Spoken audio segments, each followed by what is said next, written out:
দলীয় জোটের আজকের এই বিক্ষোভ সমাবেশে এখন আপনাদের সামনে বক্তব্য রাখবেন বর্তমান নব্য ফেসিবাদের দ্বারা নির্যাতিত মুসলিম জননেতা জাতীয় গণতান্ত্রিক পার্টি জাপার সংগ্রামী সহ সভাপতি জননেতা জনাব ইঞ্জিনিয়ার রাশেদ প্রধান এখন বক্তব্য রাখছেন।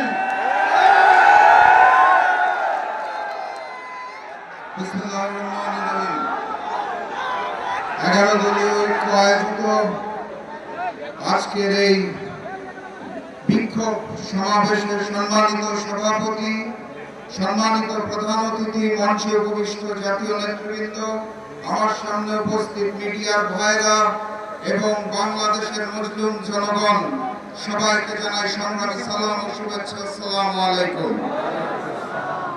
আমাদের দেশের গ্রাম অঞ্চলে এখন গড়ে 12 থেকে 18 ঘন্টা পর্যন্ত বিদ্যুৎ পাওয়া যাচ্ছে না। দ্রব্যমূল্যের ঊর্ধ্বগতিতে সাধারণ মানুষের দিন খুব কষ্টে কাটছে। তেলের জন্য যে লাইন প্রতিদিন দেখতে পাই, মানুষ অত্যন্ত কষ্টে জীবনযাপন করছেন। সেই সময়ে সরকার আমাদেরকে বলতে চায় জ্বালানির পর্যাপ্ত মজুত রয়েছে। সরকারকে কঠিন ভাষায় কথা বললে তো কালকে আবার বাসায় হামলা করবে। তাহলে সম্মানের সাথে, বিনয়ের সাথে বলতে হবে, মাননীয় প্রধানমন্ত্রী, মাননীয় স্বরাষ্ট্রমন্ত্রী, মাননীয় জ্বালানি মন্ত্রী, এতই যদি মজুত থাকে তাহলে এত বড় লাইন কেন? এই মজুত কোথায় রেখেছেন? নতুন হাওয়া ভবন কোথায় সৃষ্টি করেছেন? সম্মানের সাথে বলা হয়েছে তো নাকি?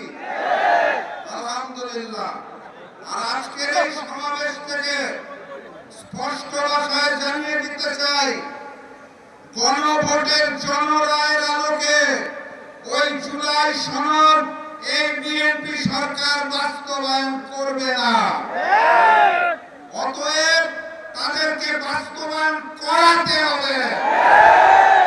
আর আমাকে যারা প্রতিদিন প্রতিনিয়ত হত্যার হুমকি দিচ্ছেন, তাদেরকে স্পষ্ট ভাষায় জানিয়ে দিতে চাই, বাংলাদেশের মানুষের সাথে বেইমানি করে, দিল্লির সামনে মাথা নত করে আপনাদের মতো প্রতিদিন ধুকে ধুকে মরবো না। আল্লাহ নির্ধারিত সময়ে মৃত্যুবরণ করব, তার আগে পর্যন্ত ইনসাফের জন্য লড়বো ইনশাআল্লাহ। সবাই লড়াইয়ে প্রস্তুত আছেন? আগামী লড়াইয়ের প্রস্তুতি আছে? ইনকিলাব, ইনকিলাব, ইনকিলাব, ইনকিলাব। দেখা হবে বিজয়। বিজয়ের পথে যাত্রা শুরু জীবন অথবা মৃত্যু। আসসালামু আলাইকুম।